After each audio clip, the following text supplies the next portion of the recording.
This is about bearing down on the most vulnerable among us. He believes that it's up to a woman to make those decisions and up to a woman to make those decisions with her doctor. I know you've never faced those choices, nor have you ever been pregnant. So I suppose this means that Joe Biden is a woman now, which is news. I mean, that is breaking news. We have the first female president. He's an old man with a Well, the wailing and gnashing of teeth continues over the Supreme Court's refusal to temporarily intervene and issue an injunction over a Texas law that essentially prevents abortion after week 6. Now, here's the thing. The Supreme Court didn't overturn Roe versus Wade. Wish to God that they had, they have not. Roe versus Wade is a Supreme Court decision that says that nationally speaking, there can be no laws that severely restrict abortion under most circumstances. This was changed by Planned Parenthood versus Casey in the early 90s, which was a case in which we learned that any law that placed an undue burden on a woman seeking to have an abortion post-viability was somehow unconstitutional. Now, again, grab your magnifying glass, look for any of this in the Constitution, you're going to have a pretty hard time. But put that aside, this new case where the Supreme Court turned down injunction, the reason they did so is a specific legal reason. You can't issue an injunction on a law unless the person has brought a lawsuit against a person enforcing the law. So typically, as I've said before, if you have a lawsuit based on enforcement of a law, you'll see that the defendant in the lawsuit is usually like the Secretary of State of the state or against the Attorney General of the state. That's pretty common.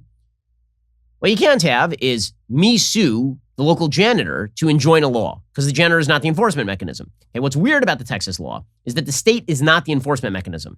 What the state does is it creates a private cause of action, which means that if I see an abortion doctor performing an abortion on a woman, I can now sue the abortion doctor for violating state law and get $10,000 out of the abortion doctor, which effectively shuts down abortion clinics in Texas post 6 weeks.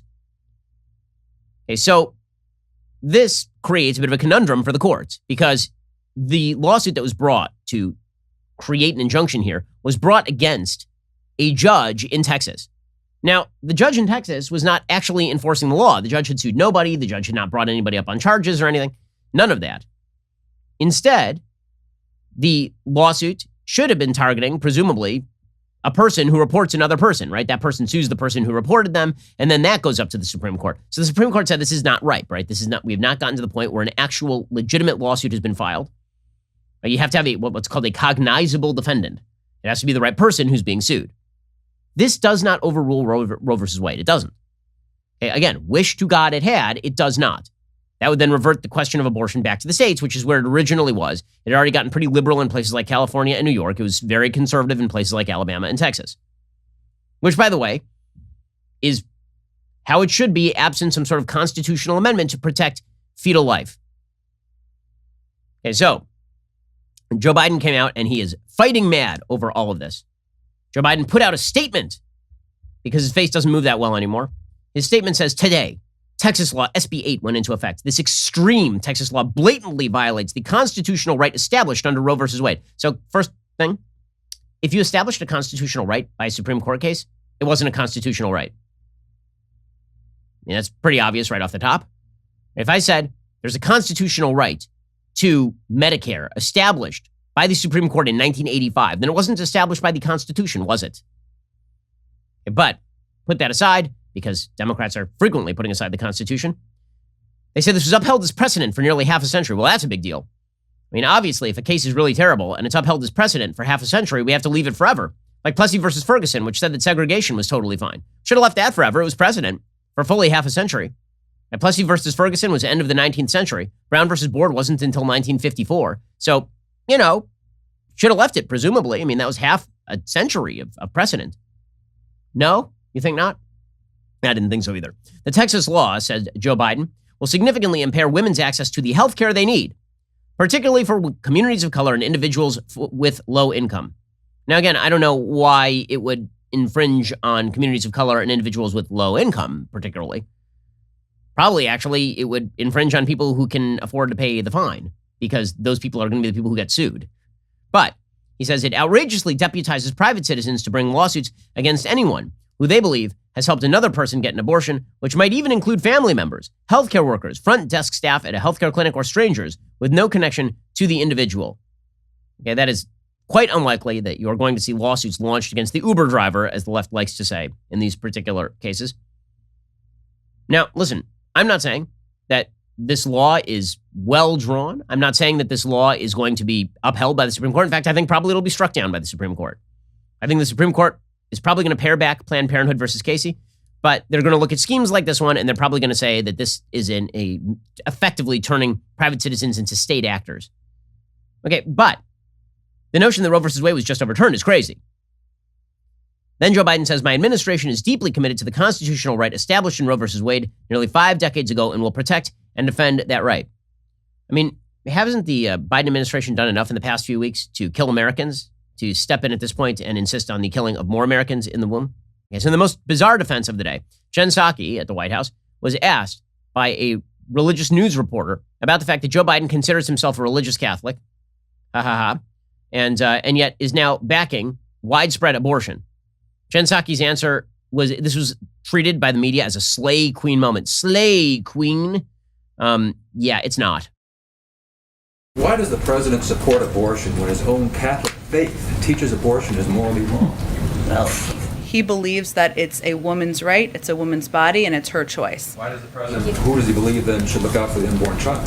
He believes that it's up to a woman to make those decisions, and up to a woman to make those decisions with her doctor. I know you've never faced those choices, nor have you ever been pregnant, but for women out there who have faced those choices, this is an incredibly difficult thing. The president believes their rights should be respected. So I noticed that she says here, you're not a woman. You've never faced this difficult decision. So shut up. So I guess what we're supposed to take, first of all, I don't know how she's assuming this male identifying person's gender. I've been told reliably by this administration that men can have babies. This is what I have been told. And I believe them because they are a reliable source. So if I'm told that men can have babies, I don't know what she's jabbering on about how he's never been in this situation. How does she know he's never had an abortion or considered an abortion? She doesn't know any of that. Just the fact that he has a penis that shouldn't prohibit him from having thoughts on this particular issue. He might be a woman. And not all women have vaginas, according to this administration. Also, her comeback to Joe Biden is not acting super Catholic and backing abortion is, you're not a woman, you don't know. So I suppose this means that Joe Biden is a woman now, which is news. I mean, that is breaking news. We have the first female president. He's an old man with a So, and has considered abortion in the past as a religious Catholic. So I am pleased to learn all of these new facts from Jen Psaki. What a slay queen moment.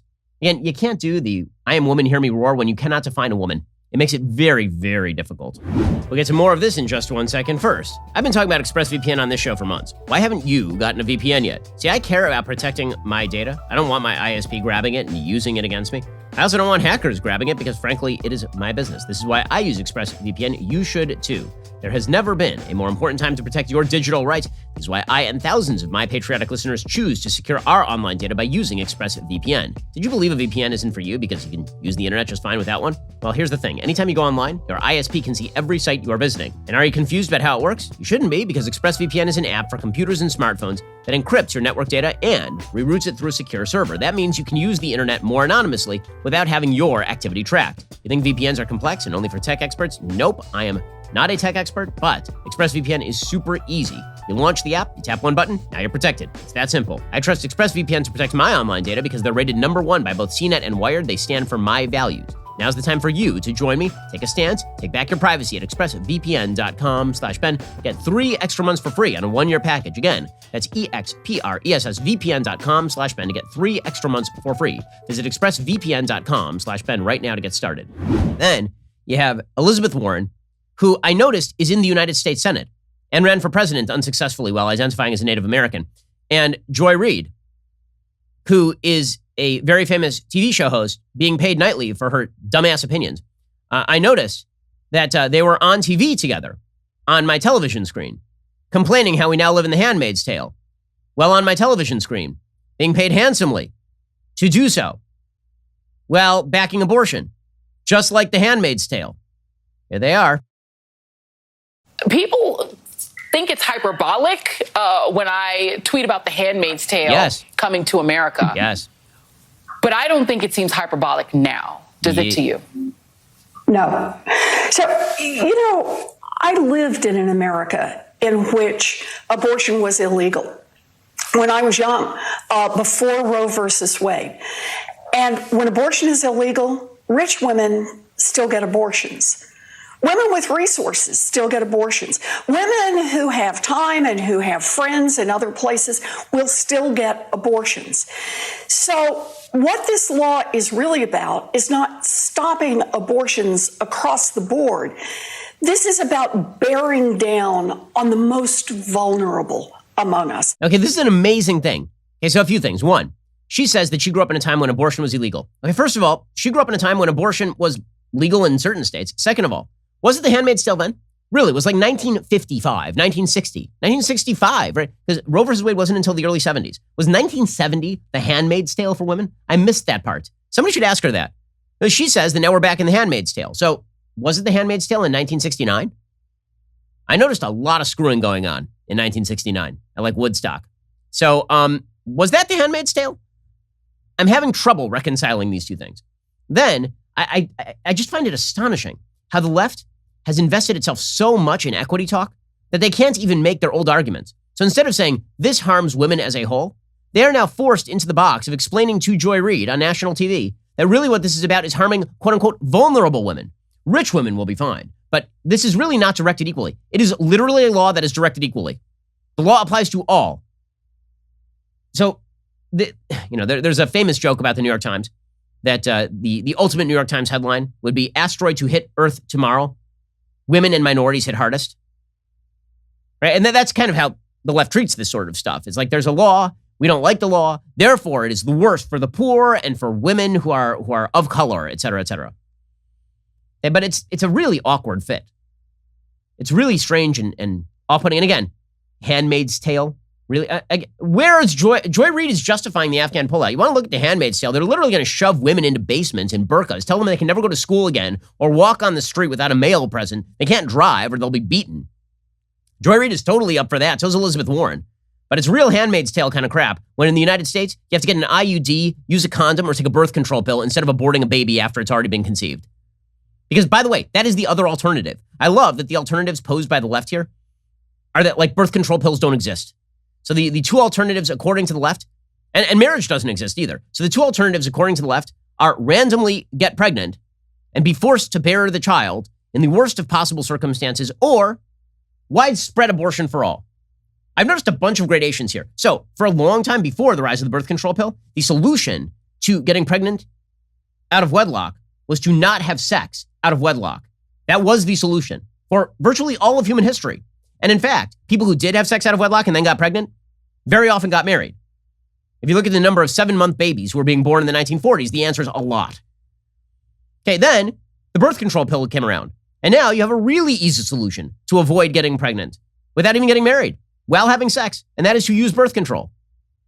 And yet abortion is such a sacrament that if abortion goes away, remember, they used to say that abortion was really about these tough situations where a woman where it's about rape or it's about incest or it's about a baby with a fetal abnormality or something. They don't even bother with that anymore. Now it's like, it's pure birth control. I don't feel like using a condom. I don't feel like using birth control. I feel like having unprotected sex. And if I conceive a baby, I feel like going to Planned Parenthood or using Plan B or whatever. When you're using abortion as birth control, it really starts to undercut whatever moral case you have for even restricted levels of abortion. And you have Nicole Wallace in MSNBC, also on her high horse. Donna, again, in this moment, male governors in Florida and Arizona and Texas don't want the body to be covered by a 4-inch piece of cloth against mask mandates. They're going to reach deep into the uterus of a woman and tell all of them to carry it. 85% of abortions take place after the 6-week mark that the Texas law bans. What is the real world effect here? Male governors are reaching deep into the uterus. Ooh, deep into the uterus. You know what reaches deep into the uterus? Abortion doctors killing the babies inside the uterus, I noticed. Just like as a physical matter. Actually going in and cutting up a baby and then sucking its brains into a sink, that's physically reaching deep into a uterus. In fact, what these governors are doing is saying you cannot reach deep into the uterus to kill the thing that is growing in your uterus, which is a human. I'm also very annoyed. I'm highly irritated with the stupid argument that men are not allowed to have a perspective on abortion. Why not? Were non-slaveholders allowed to have a perspective on slavery? After all, they didn't hold slaves. They couldn't know the difficulty of not having slaves. Like, that's not how any of this works. If you're trying to protect human life, like I have perspectives on why murder is wrong. I'm not a murderer myself. I haven't been in those circumstances. What a dumb argument. And there are plenty of women, by the way, who are pro-life.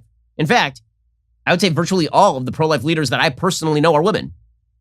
People like Lila Rose over at Live Action. Governor Kay Ivey, right? She's the governor of Alabama. She signed into law 2 years ago, a law that banned nearly all abortions. Was she a man at the time? How does that work? Well, the good news is that at least Robin DiAngelo recognizes humanity in the womb. This is exciting. So Robin DiAngelo, the author of White Fragility, the anti-racist activist, she now says that racism was even affecting her as a fetus. All the self-contradictory language by the left is amusing to me. Here we go. White people are invested in the racist status quo for lots of reasons. And I think it's unfortunate, but I do think we have to see it as in our own best interests. So a couple things have to happen there. One is, it's a little more abstract, but it's like you almost have to dismantle your very identity to the core and rebuild it. Because even before I took my first breath, as my mother carried me in pregnancy, the forces of race were operating on us. Robin DiAngelo's a pro-lifer now, guys. She was a human in the womb. Racism was operating on her. Well, I mean, I guess the answer for the left is you can abort all the kids in the womb, I guess, and then you won't have to worry about future racists. Did you know that every single like creates one additional leftist tier? That is just science.